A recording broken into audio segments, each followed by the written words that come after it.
Hey there, the Bill, your the Stoic Pilgrim is here. Earlier I said that probably wasn't going to do a meditation today, but I really wanted to get this one out today, especially concerning it being May and before Mother's Day. And I think the one that I think this is kind of important for Mother's Day.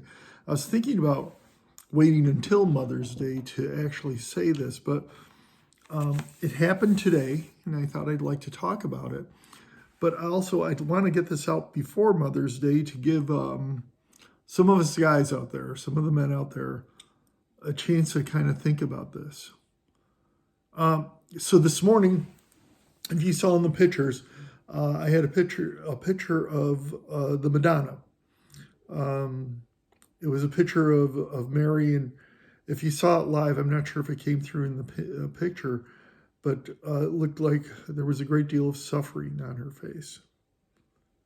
And, I typically think of, when we talk about Mary, the mother of Christ, I typically think of her as, Mary the Blessed Virgin or something like that. But when I was a kid in my hometown, there was a school called Mary Mount Carmel. And I've encountered many Mount Carmels. In fact, there's an article on my blog about Mary Mount Carmel. There's a lot of Mary Mount Carmels throughout the United States, mainly started by the Italian American community. She's special in that Mount Carmel, there was a cathedral or some such thing right before where most of the Italian Americans came to the States, and they would often go there and pray and promise if they had a safe voyage that they would honor her when they got to America. And they were good to their word, and they honored her. So you see a lot of Mary Mount Carmel in Italian American communities, and it got me to wondering, well, Mount Carmel, what is Mount Carmel? Turns out Mount Carmel is a very holy mountain in Israel. Now I'm going to look down here at my notes because I go through the day. This is supposed to be extemporaneous comments, and so I go through the day and thinking these things, and at the end of the day, I try to put my notes together so that I can have some sort of coherent stream of thought. So with that digression, please forgive me if it sounds like I'm jumping around a lot. I don't mean to. Also, when I look down at my notes, I'm just trying to present things in a common order. So let's get back to Mount Carmel. Mount Carmel was a holy, mountain range was a holy place. All sorts of things happened in the Bible, and I won't go into those. But Mount Carmel also means God's garden. So Mary Mount Carmel, what does that mean? See, Mary was God's garden. And in a very real sense, she was, in their eyes, a garden in which God planted his seed. Now, I know we're very familiar with that term, planting seed, when we talk about the conception process. However, in those days, they really thought that to conceive a child, it was a man planting a seed, literally the way you would plant a seed in a garden. It wasn't thought that there was some sort of course they know about chicken eggs and things like that, but it wasn't thought that there was some sort of egg and sperm that came together in genetics, and so they didn't know anything about genetics. They really thought of it as like planting a seed of corn, where the corn just grew and within the soil. You can see this in Greek plays, by the way. The Greeks thought this, and the biblical people thought it as well. You can see this in Greek plays. The one I think of is, and I may pronounce this right, I think I've got the play correct, it's Orestia, and that's the play in which Agamemnon comes back from the Trojan Wars, and his son kills him, and the mother, and things like that. And they were really, really upset with his son for killing his father, because there was a bond between the son and the father, that the son came from the father.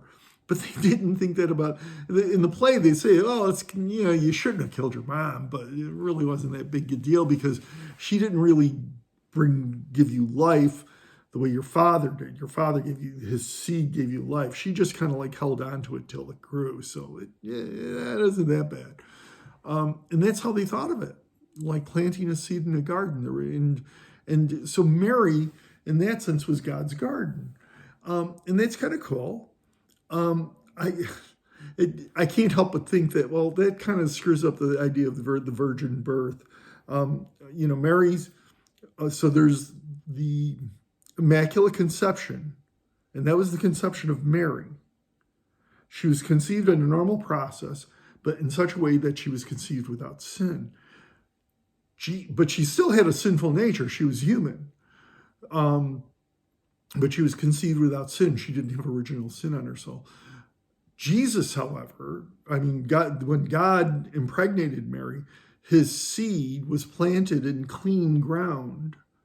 And it was God who was his father, according to the scripture. And it really doesn't work when you consider the whole idea of modern genetics, because of course we get part of our personality and our behavior and such from our mothers genetically. So obviously, if all people are sinful, according to the scripture, and therefore, because we get part of our nature from our mother, then there had to be a sinful nature imparted to Christ, at least genetically. I mean, I think they get it wrong in that regard. But so there was a misunderstanding of the conception process. But the thing is, I like the idea, the metaphor, if you will, of Mary being a garden, because I like the idea of thinking of mothers as gardens. Think of the process of gardening. A garden is, for those of you who've gardened, you break and tear the soil. It's upturned. It's you go through with rototillers and things like that, and you see the process. And it's not a very pleasant process if the ground had feelings. You dig in the garden, you rip up the soil, and you're turning it over, and then you mold it, and then you're planting the seed. So when it comes to a woman giving birth and providing, I mean, they go through a great deal of pain. A mother is a garden in that sense, in the sense of what she goes through to give life. And most of the women I know, not all of the women, but most of the women I know really wanted to be mothers at some point in their lives, or those who haven't become one yet really do. Women want to be mothers. They're willing to go through that pain to give life. At no point in a woman's life is she as close to death as when she's giving birth. I know people say Hemingway's a misogynist, but if you want to read something moving, first you should read the entire Farewell to Arms, but if you don't read all of Farewell to Arms, read that last chapter where he has a real understanding of the sacrifice that women make to give life. Us guys, we're like the parable of the sower, right? Going around sowing our seeds, but women are really committed to the process. There's the old joke, and I hate using this as a metaphor because it really doesn't sound terribly nice if you don't think about it. But there's the old idea of, a chicken is involved in breakfast. A pig, however, is committed. When you think about what each contributes to the breakfast. And that's true of motherhood. I don't like the metaphor because the mother is committed. I won't dwell on that anymore, but women are committed to giving life from mothers. The entire family flows. Recently, I saw a thing on Instagram. I don't know if it was meant to be funny or serious or what, but it had a mother sitting there, and it said, that moment when you realize everybody in your family has been inside your body. And that's true. The entire family flows from the mother. Not only do they give birth and bring the child forth, but they nourish the child. They feed the child until the child can take food, on normal food. So mothers are extraordinarily important. They give life. And we need to respect that, and we need to remember that. And it's heartbreaking when we think about it. As men, we should really consider this. Many don't understand this. I know for most of my life I didn't. But what women do to bring forth life, our wives, our mothers, is remarkable. Now, it's sexist, they say. I mean, I've seen women get angry when men attempt to hold the door, or if they, provide the courtesies that men of my generation were taught to provide. You're supposed to walk, when you're walking down the sidewalk with the woman, she's supposed to be on the inside, you're supposed to be on the outside. And they say it's sexist. And it isn't that men, and I think we should do these things, hold the door, walk on the proper side, treat women with respect, because they deserve it. It's a challenging world for women. My son goes out. Hey, I'm going out with my friends, Dad. We went and had some fun last night. We went drinking, or we went to a bar and hung out for a while, and then came home, and no big deal. If he works late, he goes to his car. Doesn't think twice about it. I never thought twice about it. But women, I remember my daughters talking about how to put the keys between your fingers when you're going out to the car. One time when I was a very young man, I was in college, and it was winter, and we got outside. There was a woman in front of me. She happened to be in my class, but she was about 10 paces in front of me. And it was cold, and it was dark out. It was a night class. And I wanted to get to the next building, so I broke out into a run, and she turned, frightened, with her purse, ready to knock me down with it. I was like, no, I'm just running to another building.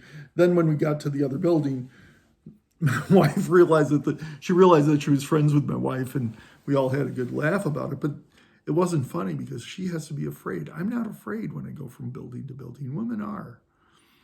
And as men, we should realize this, and we should respect women. And I know it's sexist to say, but I'm sorry, we should protect women. Most men are bigger and stronger than most women. Sorry, that's what I've seen in life. Now, I've met many women that could really knock me on my butt. Now, I know that. But for the most part, we should respect and treat women the way they deserve. They're the givers of life. And we should love them for what they've done for us. And as Mother's Day comes up, take a moment, really, to show them how special they are to you, because they are special. And every day we should be treating them with the respect and the love that they deserve for giving us life.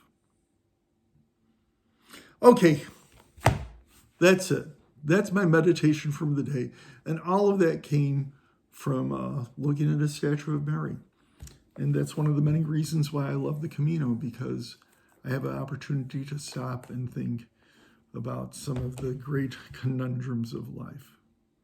But anyways, happy Mother's Day to all the women out there, and all the men out there. Treat the women in your life, mothers and those who aren't mothers, with the respect and love that they deserve for being the givers of life. And by the way, that includes all women. I mean, not just mothers, but we should respect all women. So that's it for now. From your friend, the Stoic Pilgrim. And I'm going to finally get some sleep tonight.